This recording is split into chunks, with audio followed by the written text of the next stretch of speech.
సర్వ వేదముల యొక్క సారము ఉపనిషత్తులు, ఉపనిషత్తుల యొక్క సారము ఓంకారము.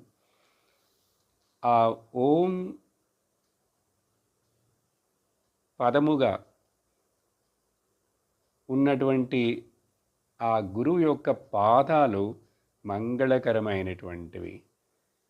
ఓం మంగళం ఓంకారమంగళం, ఓం మంగళం గురుపాదమంగళం. ఓము మంగళము కాబట్టి, ఓంకారం యొక్క అర్థము మంగళము కాబట్టి, ఆ గురువు యొక్క పాదాలు ఎప్పుడైతే నేను ఆ గురువు దగ్గరికి చేరానో, ఆ గురువు యొక్క సన్నిధిలో ఆయన పాదసేవ చేస్తూ, ఆయన పాదాలకు నమస్కరిస్తూ, ఆయన నోటి ద్వారా విని పొందినటువంటి జ్ఞానము మంగళకరమైనటువంటిది.